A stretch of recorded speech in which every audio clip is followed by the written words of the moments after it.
दुनिया में योग शब्द बहुत प्रसिद्ध है ना। और अभी तो साल भर में 1 तारीख को योग दिवस के रूप में मना रहे हैं। और संसार में ऐसी बहुत सारी जो है परिपाटी हैं, वाक्यात हैं, जिसे एक दिन के लिए मनाते हैं। आज माता दिवस तो कल पिता दिवस, ऐसा करके अलग अलग मनाते हैं। तो योग क्या है ये आज तक किसी ने नहीं बताया। और कोई जो है शारीरिक आसन को योग आसन कह देते हैं। भाई शारीरिक आसन जो कर रहे हैं उसमें योग कहाँ से आया, उसमें जोड़ शब्द कहाँ से आया, क्या चीज़ किससे जुड़ रही है? शारीरिक आसन करने से कोई चीज़ किसी से नहीं जुड़ रही है। वास्तव में योग का मतलब जोड़ है। तो प्रत्येक व्यक्ति से हमारा मानसिक संबंध बहुत अच्छा हो, उसे योग कहेंगे। बौद्धिक संबंध बहुत अच्छा हो, उसे योग कहेंगे। संस्कार मिलन हो, हमारा संस्कारों का आपस में टकराव न हो, उसे योग कहेंगे। तो योग की परिभाषा ही बदल दी। प्यारे पिता परमात्मा, निराकार पारलौकिक पिता, सबके पिता शिव बाबा ने आकर रोज योग की शिक्षा को बहुत अच्छे ढंग से समझाया। ये बात तो हमें भी नहीं मालूम थी। जब बाबा ने समझाया और हमने रोज उसका अध्ययन किया, वो भी योग के समय अध्ययन किया। योग का एक समय होता है ना। माने जब योग हो रहा होता है, जब जोड़ हो रहा होता है, जैसे रात और सुबेरा मिल रहा होता है, वो समय योग का कहलाएगा, क्योंकि वो समय मिल रहा है। रात सुबह से मिलना शुरू हो रही है, तो वो जो समय है वो बेहतरीन योग का समय है। उस समय यदि आप मानसिक योग अर्थात सर्व आत्माओं से प्रेम योग करते हैं, निस्वार्थ प्रेम का योग, निर्विकार प्रेम का योग है, निश्चल प्रेम का योग, निष्कपट प्रेम का योग, ऐसा, तो उस दौरान जब आप प्रेम करते हैं सर्व आत्माओं से, हाँ, सर्व आत्माओं के प्रति प्रेम जागृत होता है, तो वो आपका प्रेम उन आत्माओं तक पहुंचता है।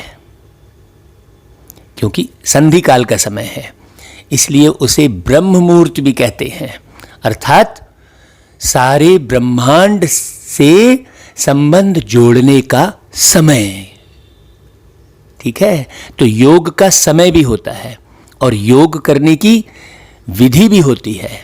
वो विधि प्यारे पिता परमात्मा आकर सिखाते हैं, इसलिए उन्हें विधाता कहते हैं। मतलब विषय विकारों से जीत हासिल करने के लिए योग की शिक्षा प्राप्त करके अपने जीवन में गुणों को धारण करवाने वाला वो है विधाता है। तो एक एक बात को जब हम समझेंगे तब हम कहीं भी जो है असमंजस की स्थिति में नहीं रहेंगे। बिल्कुल प्लेन जिंदगी होगी, बुद्धि भी एकदम साफ होगी, मन भी एकदम स्वच्छ होगा। जब बुद्धि साफ होगी, मन स्वच्छ होगा, तो निश्चित रूप से दिव्य संस्कारों का हम सृजन कर सकते हैं। तो योग, सबसे पहला योग क्या है? सबसे पहला योग ये है कि हम अपने कर्मेंद्रियों को अपने वश में करें। हमारा योग, हमारा कनेक्शन हमारे मन से बहुत अच्छा होना चाहिए। ऐसा नहीं कि मन अपनी मनमानी कर रहा है, बुद्धि कहीं भी भटक रही है? संस्कार कैसे भी बन गए हैं, तो ये हमारे कर्मेंद्रियों पर, ये सूक्ष्म कर्मेंद्रियां हैं, एक स्थूल कर्मेंद्रियां हैं, आंखें हैं, मुख है, कान है, जीभ है ना भाई। तो ये हमारी स्थूल कर्मेंद्रियां हैं। अब हम जीभ के स्वाद के वशीभूत होकर पेट को नुकसान पहुंचाने वाला भोजन, अनाज खाए जा रहे हैं केवल स्वाद के वशीभूत होकर, तो शरीर नष्ट हो रहा है। तो अपने स्थूल कर्मेंद्रियों और अपने सूक्ष्म कर्मेंद्रियों पर अंकुश लगाना ही पहला योग है, सबसे पहला योग। तो उसके लिए बाबा ने एक एक बात स्पष्ट की। बाबा ने कहा कि बच्चे, पहले स्वयं को पहचानो कि तुम स्वयं कौन हो। तुम स्वयं एक आत्मा हो और स्वयं आत्मा की शक्ति को पहचानो। तुम स्वयं एक आत्मा हो, अर्थात आत्मा की शक्ति को पहचानो मतलब स्वयं की शक्ति को पहचानो। तुम जब शरीर समझते हो तो अपने को कमजोर महसूस करते हो, क्योंकि शरीर निश्चित रूप से विनाशी है, वो कमजोर होता ही है। चाहे आप इसे कितना भी विटामिन, प्रोटीन, चाहे जो खिला लो, आप जितना खोज कर लो, लेकिन ये एक दिन शरीर आपका धीरे धीरे धीरे धीरे ढलता ही है। वो गीत गा दिया है ना कि ढलता सूरज धीरे धीरे ढलता ही ढल जाएगा। उन्होंने कौन सा, किसको ढलना कह दिया? सूरज को। भाई सूरज तो प्रकृति का एक तत्व है, ना तो वो ढलता है ना तो वो उगता है। आपकी पृथ्वी अपनी धुरी पर घूमती है तो फिर एक तरफ सूर्य दिखाई देने लगता है, फिर दूसरी तरफ अंधेरा दिखाई देने लगता है। ये तो साइंस ने पूरा सिद्ध कर दिया है। वास्तव में ढलता ये शरीर ढलता ही चला जाएगा, ये सच्चाई समझनी चाहिए थी हमको। मतलब सूर्य से बना हुआ ये शरीर, प्रकृति से बना हुआ ये शरीर प्रकृति में समाहित होगा ही होगा एक दिन। तो मुझे किस पर योग करना है? मतलब अब योग का अर्थ हो गया ध्यान। मुझे ध्यान किस पर देना है? अपनी कर्मेंद्रियों पर। जितना ज़्यादा हम अपनी कर्मेंद्रियों पर ध्यान देंगे, अर्थात अपनी कर्मेंद्रियों पर राज करेंगे, उसे कहते हैं राजयोग। जब हम अपनी कर्मेंद्रियों पर राज करना सीख जाएंगे तो निश्चित रूप से हम औरों की कर्मेंद्रियों को भी कंट्रोल कर सकते हैं। वो ज्ञान हम हासिल कर ले, कर्मेंद्रियों पर कंट्रोल करने वाला ज्ञान। अब कर्मेंद्रियों पर अंकुश लगाने वाला ज्ञान इस संसार में कौन बताएगा? जो कर्मेंद्रियों से मुक्त होगा। जो स्वयं कर्मेंद्रियों के वशीभूत है वो कैसे ज्ञान बताएगा? कर्मेंद्रियों को कंट्रोल करने वाला ज्ञान। अब इस संसार में तो सब ने अपनी अपनी देह ली हुई है। कृष्ण जी की अपनी देह दिखाई दे रही है, रामचंद्र जी की अपनी देह दिखाई दे रही है, हजरत मोहम्मद पैगंबर की अपनी देह दिखाई दे रही है, गुरु नानक जी की अपनी देह दिखाई दे रही है। मैं जो बात कर रहा हूं मेरी भी अपनी एक देह है, मैं इस देह में बैठकर बात कर रहा हूं। कई जन्म लिए हैं हमने।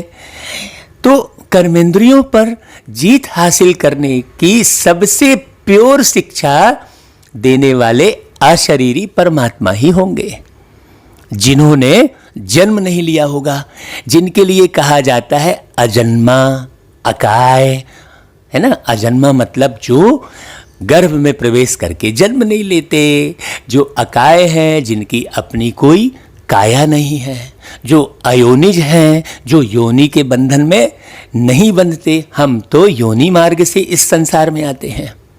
सिंपल सी बात है एकदम। तो हमें उनकी वाणी को सुनना पड़ेगा ना, ऐसे थोड़ी कि कुछ भी सुन लेंगे तो हम जीत हासिल कर लेंगे अपने कर्मेंद्रियों पर। तो अभी तक तो हमने परमात्मा शिव की जो गीता है, गीता मतलब ज्ञान, सीधी सी बात। वेद मतलब ज्ञान। भाई हमने 4 वेदों की रचना की। आयुर्वेद मतलब आयु को स्थिर रखने वाला ज्ञान। अब आयुर्वेद मतलब केवल हम जड़ी बूटी से जोड़ दिए उसको। वेद माने ज्ञान, है ना भाई। माने इस पृथ्वी का ज्ञान अथर्ववेद है। ऋग्वेद मतलब श्रेष्ठ बनने वाला ज्ञान, ऋषि मुनि बनने वाला ज्ञान। हम उसको इस तरीके से भी तो समझ सकते हैं, है? तो ऐसे वेदों की रचना हुई तो कोई वेद तो पढ़ता ही नहीं है। आज वेद यदि व्यक्ति पढ़ना शुरू करे तो उसे ज्ञान प्राप्त हो। अब इतने सारे वेदों की रचना करवाई उस परमात्मा ने। रामायण की रचना करवाई, गीता की रचना करवाई, भागवत की रचना करवाई, कुरान की रचना करवाई, सब रचना करवाई उस परमात्मा ने। लेकिन उसको पढ़ने वाला ध्यान से कोई रहा नहीं। तब परमात्मा ने क्या किया, उन्होंने सोचा कि चलो अब मैं स्वयं जाकर पढ़ाता हूं। और फिर भगवान धरती पर पढ़ाने के लिए आए। अब हमने तो कृष्ण जी को पढ़ते हुए दिखा दिया, रामचंद्र जी को पढ़ते हुए दिखाया है, तो भगवान थोड़ी पढ़ेंगे यहां पर आकर। भगवान धरती पर आकर पढ़ाते हैं, उनको पढ़ने की आवश्यकता नहीं है। तो रोज की जो ये मुरली है वो वास्तव में भगवान के द्वारा पढ़ाई करवाई गई है मुरलियों के माध्यम से। मुरली मतलब 7 सुरों से सजा हुआ एक यंत्र कह लो, इंस्ट्रूमेंट कह लो। तो ये मुरली अर्थात बांसुरी जो कृष्ण जी के हाथ में दी है, तो कृष्ण जी के हाथ में वो बांसुरी किसने पकड़ाई? कौन सी बांसुरी पकड़ाई, कौन सी मुरली पकड़ाई, है ना भाई? लकड़ी की मुरली थोड़ी, ये ज्ञान मुरली कृष्ण जी के हाथ में कब पकड़ाई? इसी योग वाले समय में। अब ये संगम यानी योग, संगम यानी जोड़, संगम यानी मिलन, है ना भाई? तो ये संगम युग है अर्थात योग युग है। अब संगम युग को हम योग युग भी कह सकते हैं। युग माने समय। अब ये पूरा ही समय योग का है, तो अब इस समय को योग में ही बिताना चाहिए, है ना भाई? समझ में बिताना चाहिए, प्रेम में बिताना चाहिए, आपसी प्रेम, आपसी सद्भावना में इस समय को बिताना चाहिए, ना कि अपने जीभ के स्वाद में, अपने मनोरंजन के में, ऐसे में नहीं बिताना चाहिए। क्यों? क्योंकि आप यदि सारा समय मन को रमाने की ही कोशिश करते रहेंगे तो मन का उपयोग कब करेंगे जीवन के लिए? माइंड का उपयोग, आप माइंड को तो मन, माइंड, मस्तक सब एक ही बात है, ब्रेन सब एक ही बात है, तो उसका उपयोग कब करेंगे आप? हैं? तो बाबा रोज की मुरली में यही बताते हैं। तो आज अष्ट रत्नों में ले जाने वाली मुरली आज 8 मई की मुरली है, 8 मई 2021 की। तो बाबा कहते हैं, देखो बाबा तो पढ़ाते चले आ रहे हैं कंटिन्यू, 85 साल हो गए पढ़ाते बाबा को, ब्रह्मा के तन में प्रवेश करके। भाई एक तन का तो आधार लेंगे ना बोलने के लिए, तो डायरेक्ट वो अवतरित होते हैं। और जैसे आप भ्रुकुटी के बीच बैठकर इन आँखों से देख रहे हो, कानों से सुन रहे हो, वैसे ही परमात्मा भी एक भ्रुकुटी तख्त पर बैठ जाते हैं, जिसे जो है अमृतसर में अकाल तख्त के नाम से एक तख्त बिछाया है। वो अकाल तख्त जहां पर अकाल मूर्त आत्मा बैठी है, जिसे काल नहीं खाता, मतलब तुम्हें कोई मारता ही नहीं है, तुमको मरने का भय लगा रखा है। क्यों लगा है? क्योंकि तुम समझ नहीं रहे हो कि तुम तो मरते ही नहीं हो। जब ये ज्ञान प्राप्त हो जाएगा तो कहीं भी नहीं घबराएंगे, और नहीं घबराएंगे तो व्यवस्थित रूप से अपने जीवन को चलाएंगे। ना भय होगा, ना घबराहट होगी, ना बेचैनी होगी, ना चिंता होगी। ये सारी जो है दुर्गति है कहना चाहिए एक प्रकार की। तो इसके कारण तुम सही गति नहीं पकड़ पाते, सही मार्ग नहीं पकड़ पाते, और हर जगह धोखा खा जाते हो, और आपको डरा के, धमका के, भय दिखाकर लोग आपसे फायदा ले लेते हैं, आपका जीवन ही नष्ट हो जाता है ना भाई?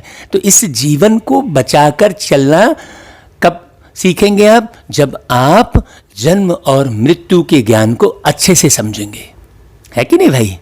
तो बाबा कहते हैं, मीठे बच्चे अपने आप से पूछो। देखो, है ना, अभी योग शुरू हो गया, अभी बहुत ध्यान से सुनना। अपने आप से पूछो। भाई क्या पूछो? कि मैं स्वयं कर्मेंद्रिय जीत बना हूं। इतने दिनों से तो ज्ञान सुन रहा हूं, इतनी सारी मुरली सुन लिया हूं, तो क्या मैं कर्मेंद्रिय जीत बना हूं? पूछो। यदि जो नए भाई बहन हैं जो आज मुरली सुन रहे हैं, तो वो पहले की मुरली भी सुन लें, है ना भाई, ताकि आपको मालूम पड़े। क्योंकि कर्मेंद्रिय जीत बनाने के लिए बाबा ने बहुत सारी पढ़ाई 85 सालों में पढ़ा दी है। तो जो नए भाई बहन सुन रहे हैं मुरली, वो पिछली मुरली भी सुन ले भाई, व्यवस्था तो भगवान ने की है ना भाई सारी। तो बाबा कहते हैं पूछो अपने आप से कि कोई भी कर्मेंद्रिय मुझ आत्मा को धोखा तो नहीं देती है। हाँ, ये आंख कहीं डूबती तो नहीं है, मन कहीं चिपकता तो नहीं है, चित्त में रद्दी सद्दी बातें चिपकी हैं या भगवान का ज्ञान चिपका है, ये चेक करो। बुद्धि भटक तो नहीं रही है इधर उधर, बुद्धि में सोचने समझने की क्षमता आ गई है क्या? संस्कार बहुत दिव्य देने वाले बन गए हैं कि बस बटोरने वाले हैं? संस्कार में मैंपन है, मेरा मेरापन है कि सबके लिए सेवा के जो है संस्कार बनाए हैं हमने। हाँ, संस्कार मतलब भाव, हमारे अंदर उठने वाले विचार, हम उन्हें भी संस्कार कह सकते हैं। अच्छा भाई, बाबा कहते हैं कर्मातीत बनने के लिए तुम बच्चों को अपने आप से कौन सा वायदा करना है। अब बाबा ने कर्मातीत शब्द कहा है, अब नए भाई बहन कर्मातीत का अर्थ नहीं समझेंगे तो फिर आप मुरली सुने पिछली, है ना भाई, क्योंकि हमने कर्मातीत का अर्थ पहले की मुरलियों में भी सुना दिया है। तो आप पूरे मन लगाकर हाँ अच्छे से इस ज्ञान को सुनेंगे तो निश्चित रूप से आप कई जन्मों के लिए सुखी संपन्न बन जाएंगे। हाँ, इधर उधर भटकना बंद हो जाएगा।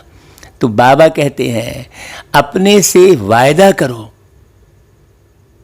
देखो, है ना, हम औरों से तो वायदा करते हैं, अभी खुद से वायदा करो। इतनी अच्छी पढ़ाई कौन पढ़ाएगा भाई? आज तक कहाँ है ऐसी पढ़ाई कि भाई तुम अपने से वायदा करो। क्या वायदा करो? कि कोई भी कर्मेंद्रिय कभी भी चलायमान हो नहीं सकती। ये वायदा करो अपने से भाई। यदि आपने अपने से वायदा किया स्वयं से और फिर चलायमान किया अपनी कर्मेंद्रियों को, तो किसको धोखा दिया? स्वयं को धोखा दिया। तो जो व्यक्ति स्वयं को ही धोखा देगा वो दुनिया के किस काम का? वो दुनिया वालों को तो धोखा देगा ही। अभी सारी दुनिया में देखो कि हर एक व्यक्ति स्वयं को धोखा दे रहा है कि नहीं दे रहा है। मंदिर में जाकर सारी अपनी कमियों का बखान करता है मंदिर मूर्ति के सामने कि मैं ऐसा हूँ, मैं दुष्ट हूँ, मैं ये हूँ, है ना, बखान करता है। लेकिन फिर उसके बाद वो समझता है कि अपने आप को वैसा, क्या उसे सुधारता है? तो वो रोज धोखा दे रहा है अपने आप को, रोज अपनी गलतियां स्वीकार कर रहा है और उन गलतियों को हटा नहीं रहा है, तो रोज स्वयं को धोखा दे रहा है। तो ऐसा स्वयं को धोखा देने वाला व्यक्ति क्या किसी को काम आएगा? क्या विश्वास के काबिल होगा? इसीलिए आज विश्वास उठ गया है दुनिया में, एक दूसरे के प्रति विश्वास ही नहीं है। आज विश्वास नहीं है तब तो ताला लगा रहे हैं। मनुष्य का मनुष्य पर विश्वास नहीं है। आज विश्वास नहीं है तब तो भय में चल रहे हैं, औजार लेके चल रहे हैं साथ में। विश्वास नहीं है, कहीं भी विश्वास नहीं है। विश्वास नहीं होने के कारण सारी प्रॉब्लम में जितनी भी व्यापार बने हुए हैं, बैंक में पैसे रखना, विश्वास नहीं है तो भाई घर में भाई कोई चोरी करके ले जाएगा। अपने जीवन का ही विश्वास नहीं है कि कितने दिन जीऊंगा, तो LIC करवा रहे हैं, इंश्योरेंस करवा रहे हैं। सारा अविश्वास का ही पूरा गेम चल रहा है, अविश्वास का खेल चल रहा है ना भाई। डॉक्टर पर भरोसा नहीं है, मरीज को विश्वास ही नहीं है। विश्वास नहीं होने के कारण श्वास कम होती चली जा रही है। हाँ, तो इसलिए बाबा ने क्या सिखाया कि अपने से वायदा करो, स्वयं को धोखा मत दो। मुझे अपनी कर्मेंद्रियां वश में करनी है। अगर वश में करनी है तो एक बात बहुत अच्छे से समझ लीजिए कि परमात्मा ने आकर जो भी डायरेक्शन दिए हैं उन्हें बिल्कुल ध्यान से सुनकर अमल में लाना ही है। हाँ, बाबा कहे मीठे बच्चे, कर्मातीत बनना है तो कोई भी कर्मेंद्री से विकर्म मत करो। बार बार विकर्म होते हैं, हाँ, सूक्ष्म में विकर्म होते हैं। और ये क्योंकि आप कई जन्मों से उलझे फंसे हो, भटके हो, खूब धोखा दिए हो, तो ये बातें जल्दी समझ में नहीं आती हैं। जब इसे हजारों बार सुनेंगे तब समझ में आएगी। बाबा कहते हैं माया बड़ी प्रबल है। माया बड़ी प्रबल है मतलब जो आपकी आदत पड़ गई है। अब माया का मतलब अब आपने धन दौलत रिश्ते नाते समझ लिए, आपकी आदत ही आपकी माया है। क्लियर हुआ? वो आदत फिर वापस आ जाती है। हाँ, बहुत दृढ़ता से सोचेंगे कि हाँ भाई अब मैं गाली नहीं दूंगा, और फिर कहीं ना कहीं गाली निकल आती है। जिसको गाली देने की आदत है वो गाली देता रहेगा, जिसको शराब पीने की आदत है वो जितना भी वो सोचेगा फिर वो शराब पी लेगा। तो आदत बार बार, हाँ, माया बड़ी प्रबल है का अर्थ और अच्छे से समझ लेना। आंखें धोखेबाज हैं। भाई कौन सी आंखें धोखेबाज हैं? ये चमड़ी वाली आंख थोड़ी। हाँ, तो आंखें धोखेबाज हैं, इसलिए अपनी संभाल करो। कौन सी आंखें? मन की आंखें। तो वो देखो, जब मन की आंखों को हमने व्यवस्थित किया तो अंदर से कौन सा स्वर प्रस्फुटित हुआ? देखो, मन की आंख से देखा तुझको, मन मीत था प्यारा सा, दिल ने ऐसा अनुभव पाया, वो तो सबका सहारा था, सब सहारे छोड़े हमने, तुझको हाथ थमाया है। बाबा तेरे दो नैनों में, बाबा तेरे दो नैनों में, दो जहान को पाया है, दिल का दर्पण खोल के तूने विश्व दर्शन कराया है। ये गीत गाए, मन की आंख से हमने देखा। हाँ, अभी तो इन चर्म नेत्रों से आप उन्हीं 5 तत्व से बनी हुई मूर्ति को ही देख रहे हैं। उस परमात्मा को मन की आंख से, परमात्मा के मन को कहाँ देख रहे हैं? हाँ, बाबा तेरे दो नैनों में, इसका मतलब कोई शारीरिक आकार वाला कोई बाबा है और उसके 2 नेत्र हैं, हम ये बात थोड़ी कह रहे हैं। बाबा तेरे 2 नैनों में, बाबा के 2 नैन कौन से? ज्ञान और योग। ज्ञान और योग से 2 जहान को पाया है। हाँ, एक तो हमारा परम धाम जिसे हम भूले हुए थे, वो एक जहान, एक संसार, वो जहाँ निराकारी रूप में रहते हैं, शरीर नहीं रहता वहाँ, और एक सतयुगी जहान, स्वर्ण युग, स्वर्ग, ये 2 जहान को हमने पाया। हाँ, सतयुग और त्रेता, जहाँ सुख ही सुख, आप समझना बहुत अच्छे से। तो ऐसे स्वर प्रस्फुटित हुए। जब कई साल जब ज्ञान सुना, समझा, तो समझ में आया, तो वो समझ जो है एक स्वर बन गया, एक मुरली बन गई। मुरली माना स्वर। 7 सुर अपने स्थान पर बढ़िया चलने लगे। कौन से 7 सुर? शांति, आनंद, प्रेम, सुख, शक्ति, ज्ञान, पवित्रता, ये 7 स्वर हैं। दुनिया में तो सारे गा मा पा धा नी इसका ज्ञान है, लेकिन ये हमारे अंदर जो गुण हैं 7, यही 7 स्वर हैं। इन्हीं गुणों के आधार पर हमारा जीवन है। तो इस पर बहुत विचार सागर मंथन करना पड़ेगा भाई। हाँ, तो बाबा कहते हैं ओम शांति, पहला शब्द। बच्चे आत्म अभिमानी होकर बैठे हो? पूछ रहे बाबा, क्योंकि पढ़ाई शुरू कर रहे हैं तो पहले अपने ओरिजिनल स्वरूप में तो बैठना पड़े ना। इधर उधर की याद आ रही है, हाँ, पेट की तरफ ध्यान गया, हाथों की तरफ ध्यान गया, शरीर की तरफ ध्यान गया, किसी दूसरे व्यक्ति की तरफ ध्यान गया। नहीं, आत्म अभिमानी होकर बैठना। मैं आत्मा प्यारे पिता परमात्मा का ज्ञान सुनने के लिए बैठी हूँ इस शरीर में। ये स्मृति रहे, ये अवस्था रहे। अपने आप से पूछो, हर एक बात अपने आप से पूछनी पड़ती है। बाप युक्ति बताते हैं कि अपने से पूछो, आत्म अभिमानी हो बैठे हैं? हाँ भाई, पूछो, फिर आगे सुनो। बाप को याद करते हैं? बाबा क्वेश्चन कर रहे हैं, क्योंकि बाबा कहते, मीठे बच्चे, क्योंकि यह है तुम्हारी रूहानी सेना। इसमें अलर्ट तो रहना पड़ेगा भाई। हाँ, उस सेना में तो हमेशा जवान ही भर्ती होते हैं। इस सेना में जवान 14-15 वर्ष के भी हैं, तो 90 वर्ष के बूढ़े भी हैं, तो छोटे बच्चे भी हैं।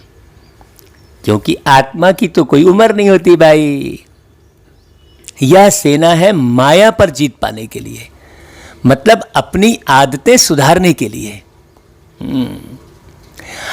हर एक को माया पर जीत पहन बाप से बेहद का वर्षा पाना है। भाई बेहद का वर्षा कब मिलेगा? जब माया से जीत हासिल करेंगे, क्योंकि माया बहुत दुस्तर है। मतलब हमारे कई जन्मों के संस्कार कहो, आदत कहो, बहुत कड़े हो गए हैं, है ना भाई। संस्कार बहुत कड़े हो गए हैं। बच्चे स्वयं भी जानते हैं कि माया बड़ी प्रबल है। हर एक कर्मेंद्रियां धोखा बहुत देती है। सबसे पहले जास्ती धोखा देने वाली कौन सी कर्मेंद्री है? आंखें ही सबसे जास्ती धोखा देती है। अपनी स्त्री होते हुए भी दूसरी कोई खूबसूरत देखेंगे तो झट वह खींचेगी। हाँ, आंखें बड़ा धोखा देती हैं। ऐसा ही नारी को भी अपना पति होते हुए भी दूसरा कोई खूबसूरत जवान दिख गया तो झट खींचेगी आंखें। बाबा स्पष्ट बता रहे हैं। तो आंखें धोखा देती हैं। दिल होती है उनको हाथ लगाएं। बच्चों को समझाया जाता है, सदैव बुद्धि से यह समझो कि हम ब्रह्मा कुमार कुमारियां भाई बहन हैं। इसमें माया बहुत गुप्त धोखा देती है। इसलिए यह चार्ट में भी लिखना चाहिए कि आज सारे दिन में कौन कौन सी कर्मेंद्रिय ने हमको धोखा दिया। ये पूरा रिसर्च करना चाहिए। हाँ, अपना रिसर्च करना चाहिए, माने अपने आप को ढूंढना चाहिए कि मैं कहाँ गफलत कर रहा हूँ, कहाँ भटक रहा हूँ। भटकने वाले को ढूंढा जाता है ना भाई, गुमशुदा की तलाश करनी चाहिए। कहाँ गुम हो गया है आपका मन, आपकी बुद्धि, है ना भाई। कहते हैं गुमशुदा की तलाश है। हाँ, सबसे जास्ती दुश्मन है यह आंखें। तो यह लिखना चाहिए है कि फलानी को देखा, हमारी दृष्टि गई। सूरदास का भी मिसाल है ना, अपनी आंखें निकाल दी। तो भाई आंखें फोड़ने से अब कौन सी आंखों की जांच करनी है ये नहीं मालूम, तो आंखें फोड़ दी भाई। हाँ, अपनी जांच करेंगे तो आंखें धोखा जास्ती देती हैं, ये पता चलेगा। अपनी स्त्री को भी छोड़ कोई अच्छी देखी तो उस पर फिदा हो जाते हैं। सारी दुनिया में ऐसे ही तो सीरियल दिखा रहे हैं। पूरे संस्कारों को कबाड़ करने वाला कार्य कर रहे हैं दुनिया में लोग। चाहे आप सोशल मीडिया में देख लो, चाहे आप दूरदर्शन पे देख लो, चाहे फिल्मों में देख लो, हर जगह संस्कारों का पूरा सत्यानाश करने पर सब लोग तुले हुए हैं। तो संस्कारों का सत्यानाश तो संसार का सत्यानाश। अब संसार जो है पूरा विनाश की ओर आगे बढ़ गया, तब चिल्लाना शुरू कर दिए। बाबा तो संस्कारों की पढ़ाई 85 साल से पढ़ा रहे हैं, आके कोई ध्यान ही नहीं दिया। हाँ, बोले नहीं ये ठीक नहीं है, वो ठीक है। एक एक शब्द स्पष्ट कर रहे हैं। कोई गायन में होशियार होगी, श्रृंगार अच्छा होगा तो आंखें झट चलायमान हो जाएंगी। इसलिए बाबा कहते हैं यह आंखें बहुत धोखा देती हैं। तो अब इन आंखों को किधर लगाओ? परमात्मा में लगाओ। इस दुश्मन की पूरी जांच रखनी है, नहीं तो समझो हम अपने पद को भ्रष्ट कर लेंगे। तो आज बाबा एक एक विधि सिखा रहे हैं कि हमें कैसे कैसे करना है। तो बाबा ने जो है दुश्मन की पूरी जांच रखने की बात कही है ना, जो आंख धोखा देती कहा, तो वास्तव में वो दुश्मन कौन है? वो आंख कौन सी है? तुम्हारी पुरानी आदत, जो आदत पड़ी हुई है। तो बाबा ने बहुत अच्छी बात बोली है कि जो समझदार बच्चे हैं उनको अपने पास डायरी में नोट करना चाहिए कि फलानी को देखा तो हमारी दृष्टि गई, फिर अपने को आप ही सजा दो। हाँ, भक्ति मार्ग में भी पूजा के टाइम बुद्धि और तरफ भागती है तो अपने को चुटकी से काटते हैं। तो जब ऐसी कोई स्त्री आदि सामने आती है तो किनारा कर लेना चाहिए, खड़े होकर देखना नहीं चाहिए। आंखें बहुत धोखा देने वाली हैं, इसलिए सन्यासी लोग आंखें बंद कर बैठते हैं, लेकिन वो उपाय तो नहीं है सही। भाई, हमें तो अपनी आदत रूपी आंख को चेंज करना है। वास्तव में हमें क्या चेंज करना है? आदत रूपी आंखों को। तो ये आंखें थोड़ी, तो स्त्री को पिछाड़ी में, पुरुष को आगे में बिठाते हैं वो लोग, सन्यासी लोग। हाँ, कई ऐसे भी होते हैं जो स्त्री को बिल्कुल देखते भी नहीं है। तुम बच्चों को तो बहुत मेहनत करनी है। हाँ भाई, कौन सी मेहनत करनी है? देखते हुए भी नहीं देखना, ये अवस्था किसी ने नहीं सिखाई, ये बाबा ने ही मुरली में सिखाया कि बच्चे तुम मजबूत किसको करो? अपने मन को और अपनी बुद्धि को मजबूत करो। हाँ, है ना भाई? तो बाबा मेहनत करने क्यों बोल रहे हैं? क्योंकि भाई विश्व का राज्य भाग्य लेना कोई कम बात थोड़ी ही है। वो लोग तो करके 10, 12, 20 हजार, 1, 2 लाख करोड़ इकट्ठा करेंगे और खलास हो जाएंगे, है ना भाई? फिर तो विनाश होना है। और हमको जो मिल रहा है वो तो 2500 साल तक कुछ विनाश होना ही नहीं है ना भाई। तुम बच्चों को तो अविनाशी वर्षा मिलता है ना भाई? वो करोड़ भी कमाएंगे तो क्या होगा?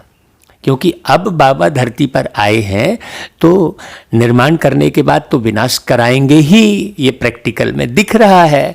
तो भाई इसलिए ध्यान हमको किस तरफ देना है? स्वनिर्माण पर, पूरा पूरा ध्यान स्वनिर्माण पर।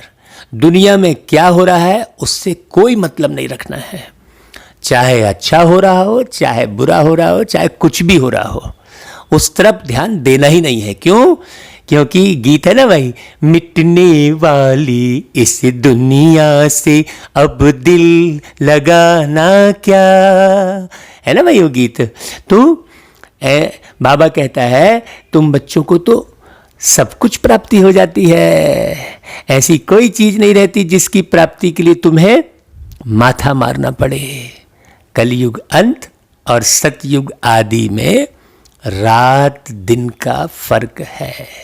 यह तो भाई यहाँ तो कुछ भी नहीं है, यहाँ तो कुछ भी नहीं, खोखली है पूरी दुनिया। तो क्या फायदा इस दुनिया से दिल लगाने से? हमें ऐसी तपस्या करनी है, स्वनिर्माण करना ही तपस्या है, बारीकी से निर्माण करना। हाँ, बाबा अति सूक्ष्म है। इसका मतलब क्या हुआ कि हम बिंदी बनाए बस घूम रहे हैं? नहीं, बाबा अति सूक्ष्म है, मतलब हमें सूक्ष्म इशारे देते हैं और हमें सूक्ष्मता से अपनी जांच करना सिखाते हैं। ये है बाबा अति सूक्ष्म। बाबा अति सूक्ष्म मतलब बिंदी बिंदी रट रहे हैं ऐसा थोड़ी है, या खूब बिंदी लगा दे रहे हैं सब जगह, है बिंदी का फोटो बना ले रहे हैं, नहीं। बिंदी मतलब अति सूक्ष्म ज्ञान को समझना और अपनी जांच भी अति सूक्ष्मता से करना, वही होगा बिंदी बाप को याद करना। तो अभी तुम्हारा यह है पुरुषोत्तम संगम युग। पुरुषोत्तम अक्षर जरूर लिखना है। मनुष्य से देवता किए करत न लागी वार, तुम अभी ब्राह्मण बने हो। मनुष्य तो बिल्कुल घोर अंधियारे में है। अब तुम मनुष्य मत कहो अपने आप को, अब तुम क्या हो गए? ब्राह्मण हो गए। सीधे सीधी बात, ब्राह्मण मतलब जाति नहीं है ना, हाँ, मनुष्य से बिल्कुल भिन्न, अलग। हाँ, जैसे अलग अलग किस्म की प्रजाति होती है, तो अलग अलग उनके गुण, अलग अलग उनकी प्रवृत्ति, अलग अलग उनकी चाल ढाल, अलग अलग उनके रंग रूप होते हैं ना। तो वैसा ही अब हम मनुष्य से बिल्कुल अलग हो गए। हमारा रंग रूप, हमारी चाल ढाल, हमारी प्रवृत्ति सब अलग हो गई। तो अब हम मनुष्य से क्या बन गए? ब्राह्मण। फिर ब्राह्मण से देवता बनेंगे। उन्होंने कह दिया मनुष्य से देवता की एक करत न लागी बार। बाबा ने उसको करेक्ट किया कि नहीं, मनुष्य से पहले ब्राह्मण बनने पड़े, ब्राह्मण बनने की मेहनत करना पड़े, अपने आचरण पर विशेष ध्यान देना पड़े, डायरी में नोट करना पड़े। बाबा आज मुरली में एक एक विधि सिखा रहे हैं कि तुम कैसे करो। तो जो बच्चे अच्छे आगे आने वाले होंगे, जिनको नशा होगा कि हाँ भाई मुझे बहुत सुंदर सतयुगी दुनिया को संभालने की, प्रमुखता से संभालने की ड्यूटी लेनी है बाबा से।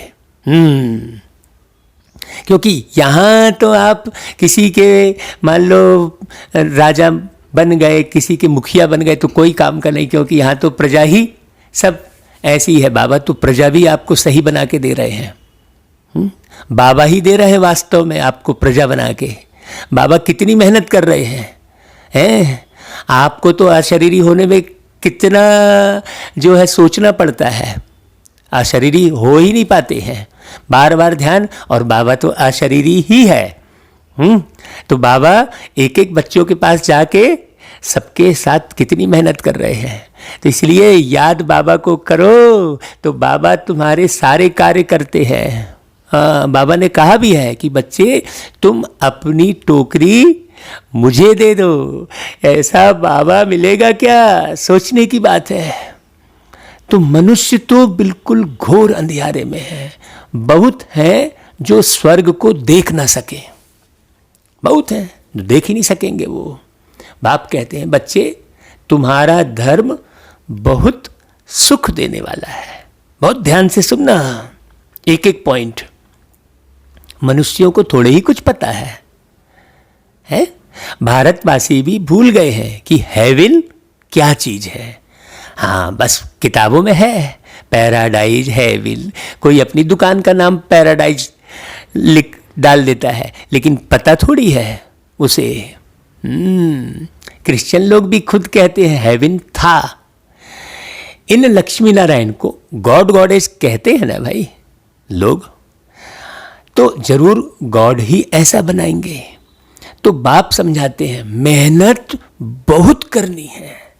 हाँ, ऐसे थोड़े मोड़े से काम नहीं चलेगा, हा हा हु से काम नहीं चलेगा भाई। यहाँ चलो यार कुछ समय हम हंसी मजाक कर ले, नहीं, अभी हंसी मजाक करने का समय बिल्कुल नहीं है। हम तो कहेंगे अभी तो तुम्हें आनंद पढ़ाई में ही आना चाहिए। हाँ, रोज अपना पोता मेल देखो। बाबा आज की मुरली में विशेष अटेंशन खिंचवा रहे हैं। कौन सी कर्मेंद्रिय ने हमको धोखा दिया, ये मुख्य योग है। ऐसा नहीं गीत बजाए योग कर लिए, 2 घंटा हो गया फुर्सत, बहुत आनंद आ गया, आनंद आ गया। अरे आपने तो गीत में आनंद लिया और फिर जहाँ के तहाँ खड़े हो आप। हाँ, ना ईर्ष्या गई अंदर से, ना द्वेष गया, ना मैं पन गया, ना मेरा पन गया। गौर से देखो जरा तो मालूम पड़ेगा। तो बाबा कहते हैं रोज पोता मेल देखो। मुख भी बहुत धोखा देता है। बाबा अपनी पुरानी बात बता रहे हैं कि आगे कचहरी होती थी, सब अपनी भूल बताते थे। हर परिवार में अगर बाबा के इस सिस्टम को लागू कर दिया जाए तो कितना बढ़िया रहे, है ना भाई।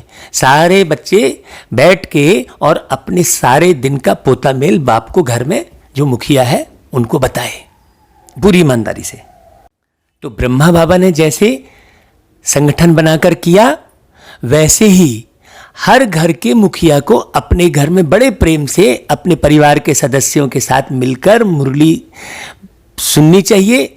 और हर परिवार के सदस्य को, परिवार के जो है सदस्यों को बिठाकर मुखिया को मुरली चलानी चाहिए और एक एक चीज़ देखना चाहिए, तब निर्माण होगा।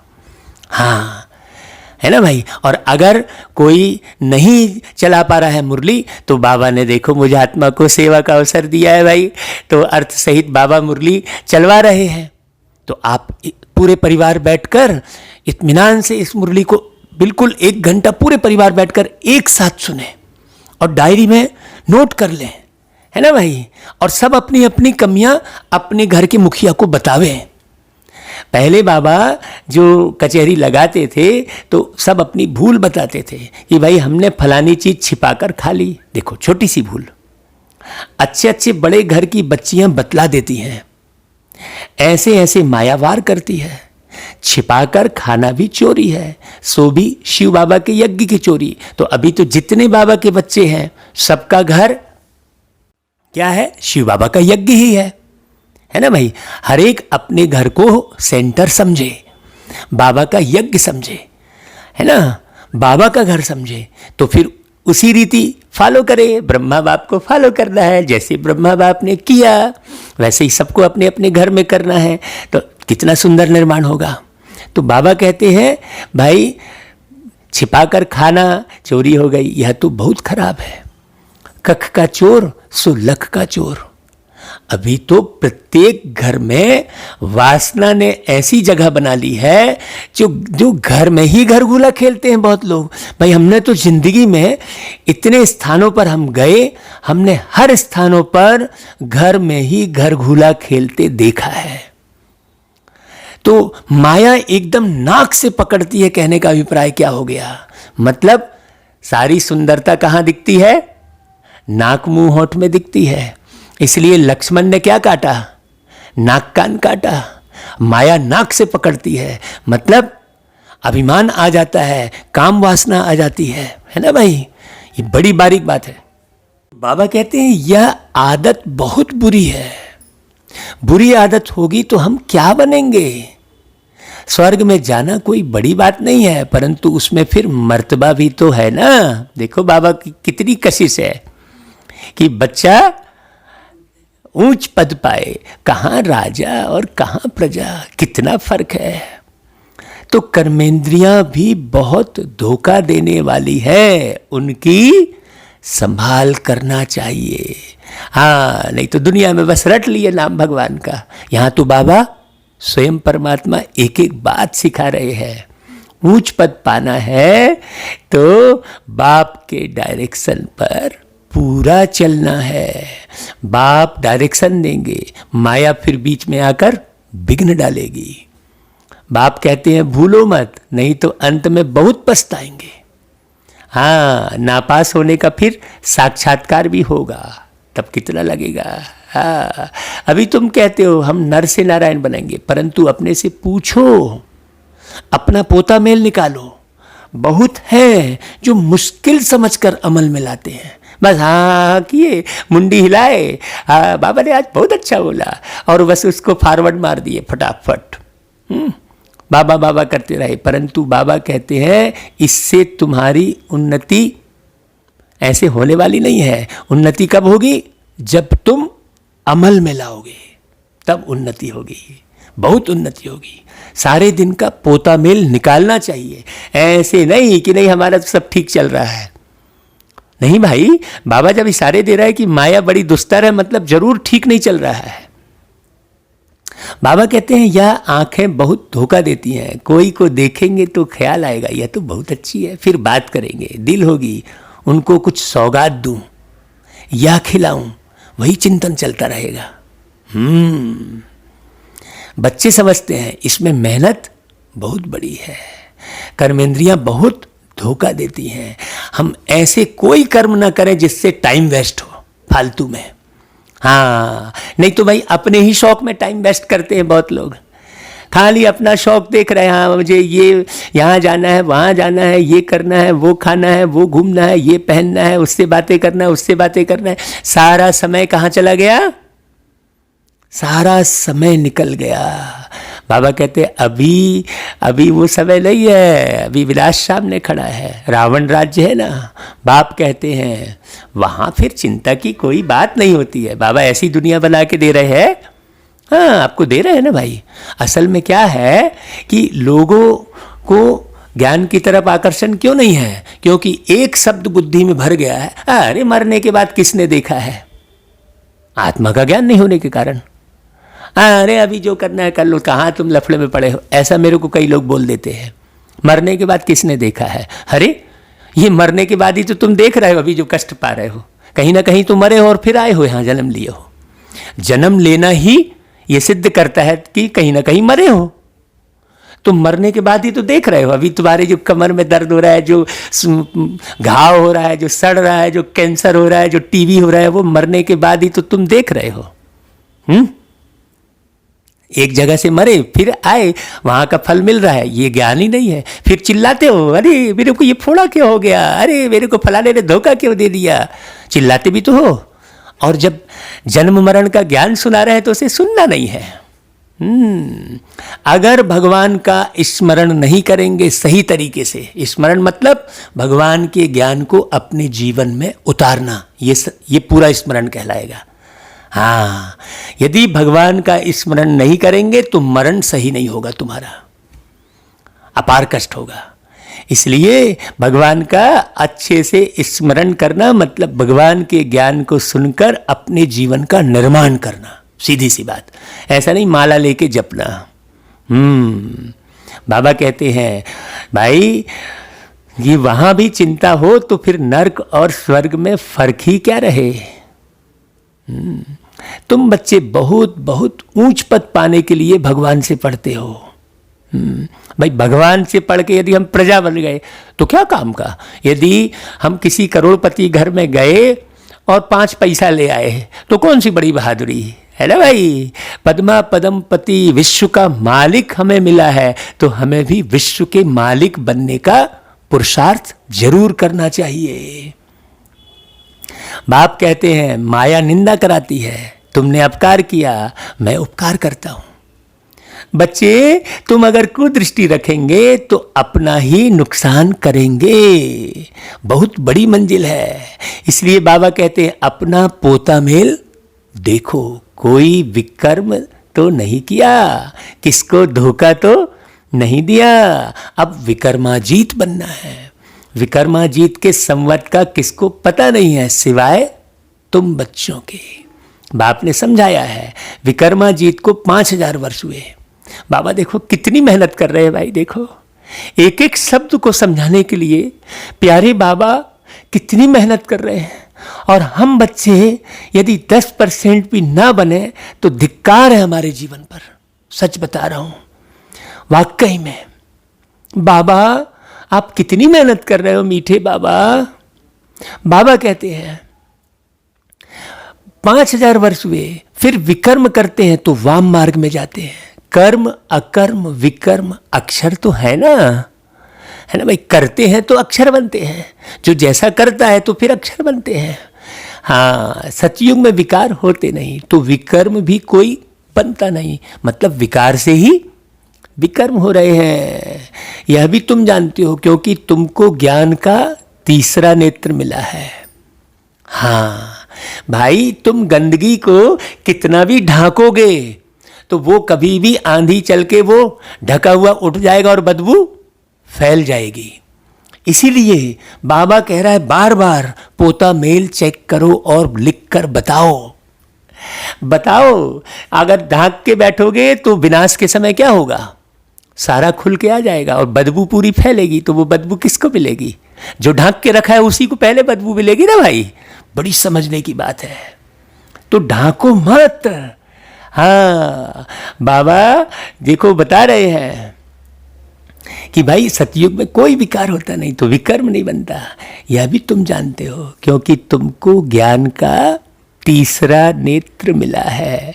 तुम त्रिनेत्री बने हो। तो त्रिकालदर्शी त्रिनेत्री बनाने वाला कौन, प्यारा प्यारा मीठा मीठा बाबा। तुम आस्तिक बने हो तब त्रिकालदर्शी बने हो। हाँ, आस्तिक बने हो मतलब तुमने प्यारे बाबा को बहुत अच्छे से जाना है, समझा है। सारे ड्रामा का राज बुद्धि में है। मूल वतन, सूक्ष्म वतन, स्थूल वतन, 84 का चक्र, फिर और धर्म वृद्धि को पाते हैं। वह कोई सदगति नहीं कर सकते, वो तो अपने धर्म का विस्तार करते हैं, सदगति वाली बात तो है नहीं ना। यहां तो प्यारे बाबा आकर एक एक बारीक पढ़ाई पढ़ा के सदगति देते हैं। हाँ, अगर आपने मुरली सुनने का टाइम नहीं निकाला तो कल हमने एक बात बहुत अच्छी पढ़ी थी, उसे आप बहुत अच्छे से ध्यान से सुनना कि मुरली पढ़ने का आपने टाइम नहीं निकाला और फिर बाद में आपसे पूछा गया कि भाई मुरली पढ़ी, तो आपने कहा वक्त नहीं मिला। तो वक्त नहीं मिला, वक्त क्यों नहीं मिला पता है? उसका भी कारण समझो। आप ये कहो कि जरूर कहीं ना कहीं मुझ आत्मा से दुष्टता हो गई है, ऐसा समझो आप। इसीलिए भगवान ने आपको मुरली सुनने का अवसर नहीं दिया। आपको टाइम नहीं मिला ऐसा नहीं है। हाँ, जरूर कहीं ना कहीं कोई ना कोई पाप कर्म किए हैं जो मुरली की तरफ मन गया ही नहीं। ऐसा कल हमने एक जगह पढ़ा था, बहुत अच्छा। इस प्रकार से वो नमाज के लिए लिखा था उन्होंने कि भाई तुमने नमाज नहीं पढ़ी तो ऐसा मत सोचना कि वक्त नहीं मिला है, बल्कि ये सोचना कि कहीं ना कहीं कोई दुष्ट कर्म, पाप कर्म हुए हैं जो भगवान तुम्हें अपने सामने खड़ा नहीं करना चाहता। ये बड़ी गहरी बात है।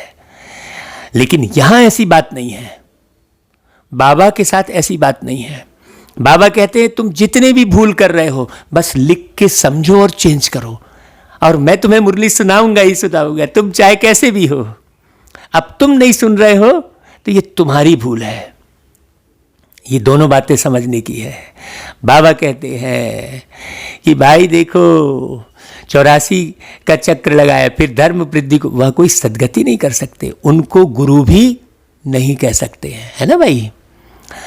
सर्व की सदगति करने वाले तो एक ही मीठे मीठे प्यारे प्यारे शिव बाबा है। अभी सबकी सदगति होनी है, वह धर्म स्थापक कहे जाते हैं, गुरु नहीं। अभी सारी दुनिया की सदगति होनी है भाई, है ना भाई। हाँ, जो दुर्गति को पाए हैं वो सब कोई विनाश के में जाएंगे, है ना भाई। कोई ज्ञान सुनकर परिपूर्ण होकर जाएंगे और कोई बस शांत होकर चले जाएंगे, चलो भाई सब तो छूट गया, अब चलते हैं घर। उनको मिलेगा क्या है? और जो ज्ञान सुनकर यहाँ परिवर्तन करके जाएंगे वो कितना खुशी में जाएंगे। हाँ, एक है उदासी में जाना और एक है खुशी में जाना। अभी पुरुषार्थ करोगे तो खुशी रहेगी भाई। तो बाबा कहते हैं कि भाई देखो वो जो करते हैं उनसे विकर्म विनाश नहीं हो सकते, यह सब है भक्ति। तो बाप समझाते हैं देखो बच्चे, माया बड़ी दुस्तर है, इस पर ही लड़ाई होती है। बाबा बार बार याद दिला रहे, देखो तुम शिव शक्ति पांडव सेना, तुम सब पंडे हो, शांति धाम सुख धाम का रास्ता बताते हो, गाइड्स तुम हो। हाँ देखो गाइड को कितना अलर्ट रहना चाहिए भाई। कहते हो बाप को याद करो तो विकर्म विनाश होंगे, और फिर दूसरी तरफ अगर कोई पाप कर्म करेंगे तो क्या हो जाएगा? 100 गुना पाप लग जाएगा। अभी दुनिया में यही तो होता है, जिसको जिम्मेदारी सौंपी है वही बेईमान निकल जाता है ना भाई। हाँ, तो क्या होता है, उसकी नौकरी पूरी बर्खास्त कर दी जाती है ना भाई, उसको उस पद से उतार दिया जाता है। तो अभी तो तुमको पद भी नहीं मिला है, और यदि तुम धोखा करोगे तो तुम्हें मिलेगा क्या फिर? हाँ, बड़ी समझने की बात है। बाबा कहता है देखो जितना हो सके कोई विकर्म नहीं करना चाहिए। कर्मेंद्रियां धोखा बहुत देती है, बाप हर एक की चलन से समझ जाते हैं भाई। वो जो आंखें मटकी उसी से मालूम पड़ जाएगा, अब कोई बताए चाहे ना बताए, जिसने मुंडी मटकाई इधर से उधर उसी में मालूम पड़ जाएगा। हाँ, बहुत गहरी बात है। बहुत समय पहले की बात बता रहा हूँ आपको। सेंटर पे हम बैठे थे, पूरा मैंने लगभग 200 विद्यार्थी बैठे थे। तो जो है मुरली चल रही थी, बाबा की मुरली चल रही थी। अब कोई भाई बार बार इधर उधर देख रहा था, तो बस हम तो जानते हैं कि वो बहन जी मुरली नहीं सुना रही, वो सीधे बाबा ही सुना रहे हैं, ऐसा महसूस करके हम सुनते थे। तो सीधा फिर पूरी सभा में बोला देखो ये तुम बार बार इधर उधर सर मटका रहे, उठो और भागो। बस उसे क्लास से फिर बाहर किया गया।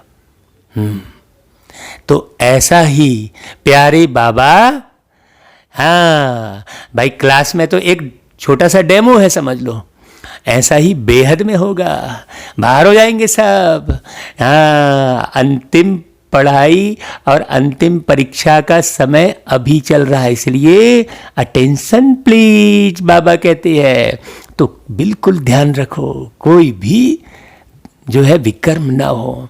बाबा बार बार समझाते हैं, देखो बच्चों, माया के तूफान आते हैं, स्त्री पुरुष समझने से ही तूफान आते हैं। देखो एक दिन बाबा ने मुरली में कहा था ना कि बच्चे तुम सब मेल हो, फीमेल नहीं हो।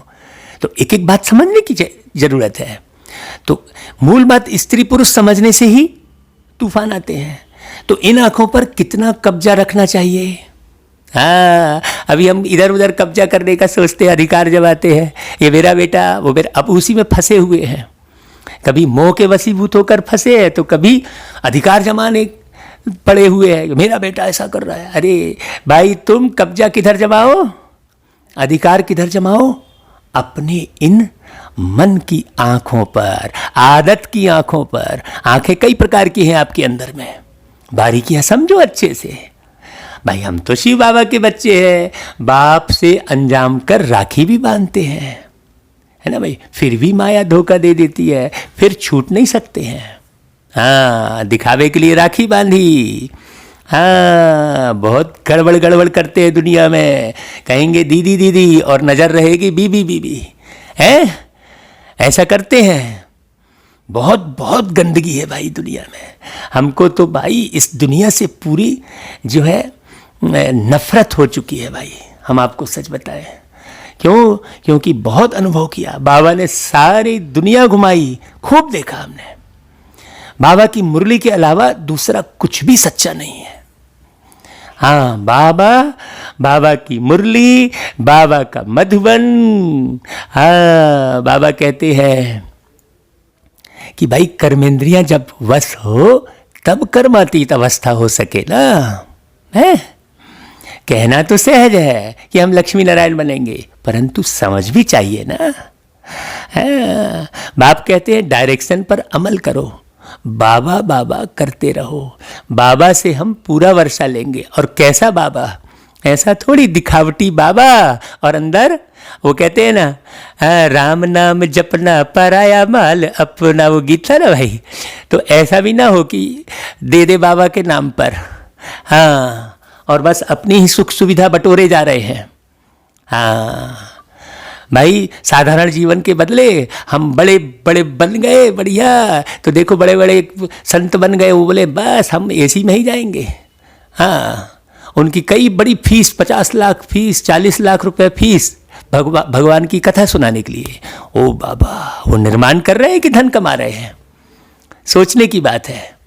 बड़े बड़े महल बना लेंगे अपने, तो देख लो अच्छे से, बहुत अच्छे से समझ लो। बाबा बाबा करते हैं, ऐसा नहीं।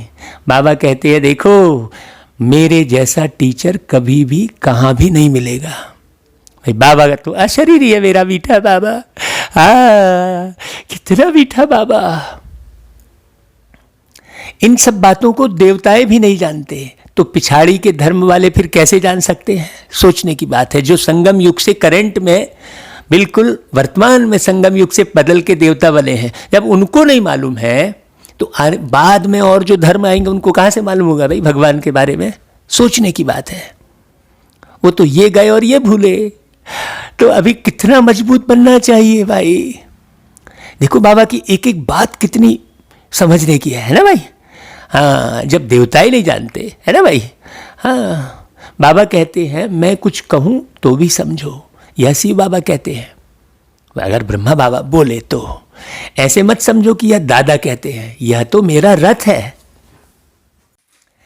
यह क्या करता, तुम बच्चों को राजाई तो मैं देता हूं, है ना भाई। भाई ब्रह्मा बाबा थोड़ी कुछ कर रहे हैं भाई, यह रथ थोड़े ही देता है, यह तो बिल्कुल बेगर है। यह भी बाबा से वर्षा लेता है। ये शिव बाबा देख कैसी प्यारी बातें बोल रहे हैं। जैसे तुम पुरुषार्थ करते हो वैसे यह भी करता है। तो देखो, जब ब्रह्मा बाबा में नहीं फंसना है तो फिर और कहाँ फंस रहे हो भाई। हाँ, देखो अपने बारीकी से गौर करो कि शिव बाबा में फंसे हो कि कहीं और फंसे हो। बाबा देखो कितनी बारीकी सी बात कर रहे हैं, यह अभी स्टूडेंट है, स्टूडेंट लाइफ में है, या रथ लोन पर लिया हुआ है, तमो प्रधान है। हाँ, तुम पूज्य देवता बनने के लिए, मनुष्य से देवता बनने के लिए पढ़ते हो, कोई की तकदीर में नहीं है तो कहते हैं मुझे तो संशय है।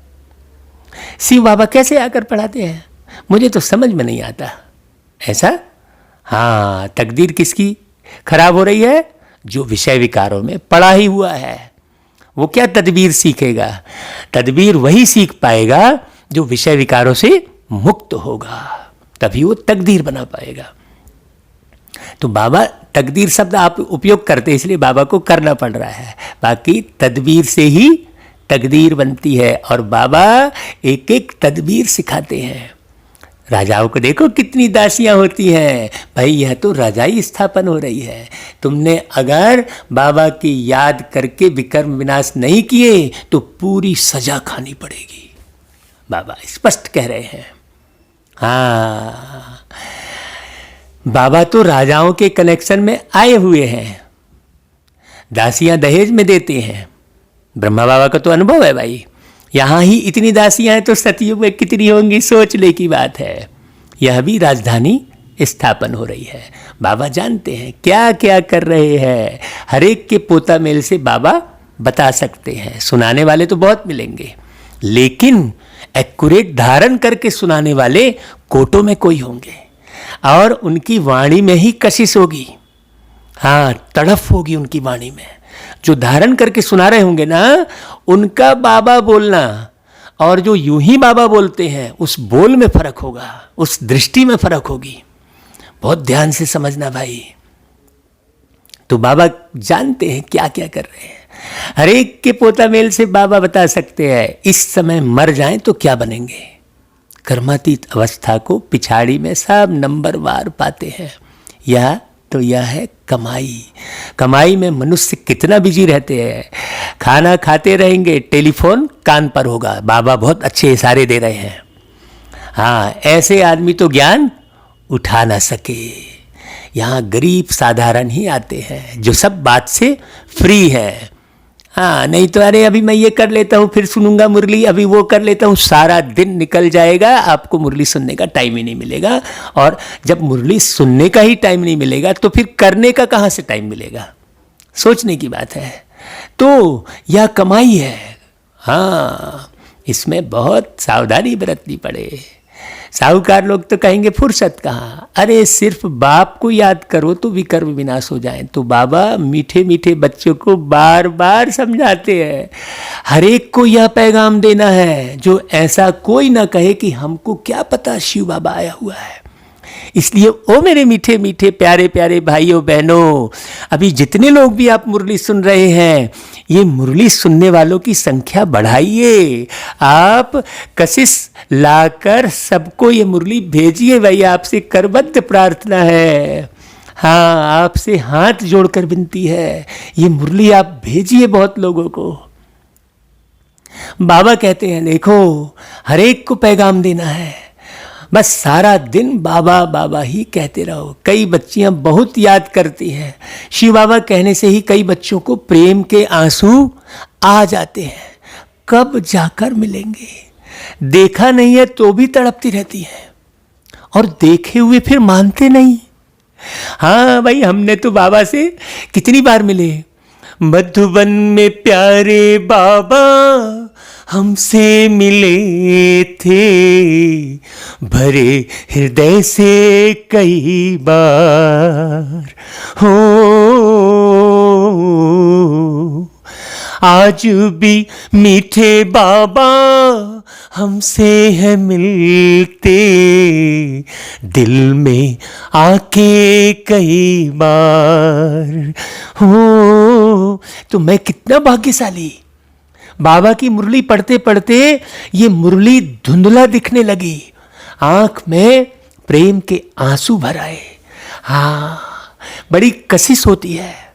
बिल्कुल, बाबा की मुरली पढ़ते पढ़ते हम तो बाबा के पास पहुंच जाते हैं। हम कैसे बता दें आपको अपने दिल की बात। ऐसा लगता है बाबा कहते हैं देखो ब्रह्मा का भी बहुतों को साक्षात्कार होता है, आगे चल बहुतों को साक्षात्कार होगा, मतलब ब्रह्मा समान बनने वाले दिखाई देंगे आपको। अब साक्षात्कार मतलब कोई सफेद लाइट दिख गई वैसा मत समझ लेना भाई, आगे चल के बहुतों को साक्षात्कार होगा, मतलब ब्रह्मा समान बच्चे साकार में दिखाई देंगे। अब आप मत पहचानो, आप लटके रहो एक ब्रह्मा में, आप लटके रहो किसी एक रथी और महारथी में, है ना भाई, तो आपको क्या साक्षात्कार होगा? हाँ, जब आप पुरुषार्थ करोगे तो साक्षात्कार होगा ना भाई। तो मनुष्यों को मरने समय सब आकर कहते हैं भगवान को याद करो, तुम भी शिव बाबा को याद करो। बाप कहते हैं बच्चे पुरुषार्थ में मेकअप करते रहो। हाँ, मेकअप करना अच्छा लगता है ना भाई, तो बाबा कहते हैं पुरुषार्थ में मेकअप करो, मौका मिलता है तो मेकअप करो। हम आपको अपना अनुभव सुनाते हैं भाई। ऑफिस में बैठते थे तो ग्राहक आते थे, अब उनका काम किए खाली हो गए, झट इंटरनेट पर हम बाबा की मुरली सुनना शुरू कर दिए। दादी के तन में जो अव्यक्त बाप दादा आए उनको बहुत बारीकी से देख रहे हैं, उनके नैनों को देख रहे हैं, उनके हाव भाव को देख रहे हैं, उनकी वाणी को बारीकी से सुन रहे हैं। क्योंकि बाबा ने कहा था बच्चे तुम जब भी टाइम मिले जैसा मिले तुरंत मेकअप करो, मौका मिलता है तो मेकअप करो। ये नहीं कि चलो खाली बैठे उससे बात कर लिया जाए, चलो यार उससे वो कर लिया जाए, चलो यहाँ घूमने चला जाए, ऐसे में समय मत गंवाओ, मेकअप करो। कमाई कितनी भारी है, कोई कोई तो ऐसे हैं जो कितना भी समझाओ तो बुद्धि में नहीं बैठता। बाबा मुरली में कह रहा है देखो, बाप कहते हैं ऐसे नहीं बनना है, अपना कल्याण करो, बाप की श्रीमत पर चलो। तुमको बाप पुरुषों में उत्तम बनाते हैं, इसलिए बाबा ने कहा पुरुषोत्तम अक्षर जरूर लिखना। यह है एम ऑब्जेक्ट। बाबा सर्विस के लिए कितनी युक्तियां बताते हैं, संदेश तो सबको देना है ना भाई। हाँ, ये युक्ति रची है, ऐसी बहुत सारी युक्तियां रची है भाई, जो समझे यह तो बरोबर सच कहते हैं। इस लड़ाई से ही खास भारत में और आम सारे विश्व में सुख शांति होती है। ऐसे ऐसे पर्चे सभी भाषाओं में छपाने पड़े। हाँ, अभी तो पर्चे के बदले बाबा ने आपके हाथ में पूरा मीडिया दे दिया है। हाँ, वो तो उस समय की बात है पर्चे वाली।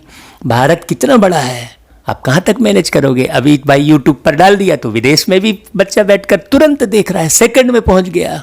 और पर्चा तो नहीं पहुंचा सकते आप सेकंड में, तो सेकंड की परीक्षा है, तो इस सेकंड का उपयोग करो, ज़्यादा से ज़्यादा मुरली शेयर करो। ओना लगा रहना चाहिए, हर एक को पता होना चाहिए, जो ऐसे कोई ना कहे कि हमको पता ही नहीं पड़ा। तुम कहेंगे अरे एरोप्लेन से पर्ची गिराए, अखबार में डाला, तुम जागे नहीं। वो तो उस समय की बात थी, अभी तो आपके हाथ में बहुत खूबसूरत चीज़ है, यह भी दिखाया हुआ है। अच्छा भाई, बाबा फिर याद प्यार देते हैं सभी बच्चों को, मीठे मीठे सिकिलदे बच्चों को बाबा याद प्यार देते, गुड मॉर्निंग करते, नमस्ते करते। और हम रूहानी बच्चे भी प्यारे बाप दादा को याद प्यार नमस्ते। अच्छा भाई, धारणा के लिए सार, स्वयं में जो भी बुरी आदतें हैं, आ गई वही बात, हाँ, उनकी जांच कर उन्हें निकालने के लिए मेहनत करनी है। ऐसे नहीं समझना है कि मैं तो सही हो गया हूँ। हाँ, अच्छे अच्छे पढ़ाने वाले भी नहीं रहते हैं, तो ये नहीं समझना भाई कि यार ये भाई अच्छा होगा, ये मुरली अच्छा चला रहा है। अरे ये सब मत ध्यान देना, केवल पुरुषार्थ में ध्यान देना। हाँ, क्योंकि बाबा ने कहा हुआ है कि खून से पत्र लिखने वाले भी आज नहीं रहे, तो हमें कितना सावधान रहना पड़े। तो अपनी आदत सुधारने की मेहनत करनी है, अपना सच्चा सच्चा पोता मेल रखना है, बाप के डायरेक्शन पर चलना है, और कोई डायरेक्शन हाँ ध्यान नहीं देना भाई दुनिया का। दूसरी पॉइंट, ऐसा कोई कर्म नहीं करना है जिससे बाप का नाम बदनाम हो। अपनी उन्नति का ख्याल रखना है, जरा भी कुदृष्टि नहीं रखनी है। कल की क्लास इसी पर कर रहे थे, कुदृष्टि पर कर रहे थे ना भाई कल। हाँ, दृष्टि पर ही कर रहे थे ना। और देखो आज बाबा की मुरली में वही पॉइंट आ गई। बाबा ही कराते हैं, बाबा ही कराते हैं कि बच्चे तुम अपनी दृष्टि पर ध्यान दो, क्योंकि दृष्टि से ही सृष्टि का निर्माण है। तो दृष्टि पर बारीकी से ध्यान दो कि कुदृष्टि है कि सुदृष्टि है कि पावन दृष्टि है कि भाई सबका कल्याण करने वाली दृष्टि है। दृष्टि कौन सी है, ये बारीक बात समझने की है कि आकर्षण वाली दृष्टि है कि स्वार्थ वाली दृष्टि है। कई प्रकार की दृष्टि होती है, तो जैसी दृष्टि होगी वैसी सृष्टि होगी। हाँ, स्वार्थ वाली दृष्टि होगी तो तुम अकेले रह जाएंगे, ना तो तुम राजमहल में आएंगे, ना तो तुम प्यारे से सतयुग में आएंगे। तो एक पॉइंट में कितनी पॉइंट समाई हुई है। बाबा कहते हैं तुम पॉइंट पर पॉइंट निकालो, पॉइंट पर पॉइंट निकालोगे तो पॉइंट बनने में बड़ा आसान होगा। अच्छा भाई, फिर बाबा का वरदान, देह अभिमान के त्याग द्वारा श्रेष्ठ भाग्य बनाने वाले सर्व सिद्धि स्वरूप भव। देह अभिमान का त्याग करने अर्थात देही अभिमानी बनने से बाप का, है ना, बाप के सर्व संबंध का, सर्व शक्तियों का अनुभव होता है। यह अनुभव ही संगम युग का सर्वश्रेष्ठ भाग्य है। हाँ, फिर किसी से बुद्धि लटकेगी नहीं। हाँ, सीधे बाबा में बुद्धि लगी रहेगी। विधाता द्वारा मिली हुई इस विधि को अपनाने से वृद्धि भी होगी और सर्व सिद्धियां भी प्राप्त होंगी। देहधारी के संबंध व स्नेह में अपना ताज, तख्त और अपना असली स्वरूप सब छोड़ दिया, तो क्या बाप के स्नेह में देह अभिमान का त्याग नहीं कर सकते हैं? सोचने की बात है। इसी एक त्याग से सर्व भाग्य प्राप्त हो जाएंगे। हाँ भाई, देहधारी के संबंध में आकर तो तुमने सब त्याग दिया, अपना ताज त्याग दिया, अपना तख्त त्याग दिया, अपना असली स्वरूप छोड़ दिया देहधारी के संबंध में आकर। तो अब फिर काहे देहधारी के संबंध में लटके पड़े हो भाई? वही तो मैंने कहा कि भाई आप किसी देहधारी से संबंध बना रहे हो तो हमारा लक्ष्य यह होना चाहिए कि हम इसको विदेही बनाएं। तब तो देहधारी से संबंध बना के रखो। हाँ, आपका लक्ष्य क्या होना चाहिए? उस संबंधी को भी हम विदेही बनाएं। अगर आप उस लक्ष्य में कामयाब नहीं हो रहे हैं या आपने वो लक्ष्य नहीं रखा है तो देहधारी से संबंध बनाना बहुत नुकसानकारक हो जाएगा। हाँ, इस बात को बहुत गहरे से समझना। अच्छा भाई, फिर स्लोगन, क्रोध मुक्त बनना है। देखो स्लोगन बहुत प्यारा आया। क्रोध मुक्त बनना है तो स्वार्थ के बजाय निस्वार्थ बनो। इच्छाओं के रूप का परिवर्तन करो। इच्छाओं के रूप का परिवर्तन करना है। हाँ, जैसे अभी बताया ना भाई कि देहधारी से मिलने की इच्छा है कोई, संबंधियों से, देह के संबंधों से, तो स्वरूप क्या बदल दो? अपना लक्ष्य ये रख लो कि भाई मुझे इसे विदेही बनाना है। हाँ, इसको भी विदेही बनाना है। तब तो वो आपका सही साथी कहलाएगा, क्योंकि अभी तो आप विदेही बनने के मार्ग पर हो। और अगर वो विदेही बनने के मार्ग पर आपके साथ नहीं जुड़ रहा है तो कैसा संबंधी कहलाएगा आपका? है ना भाई, संबंधी कैसे कहलाएगा? अच्छा भाई, ओम शांति, अलविदा।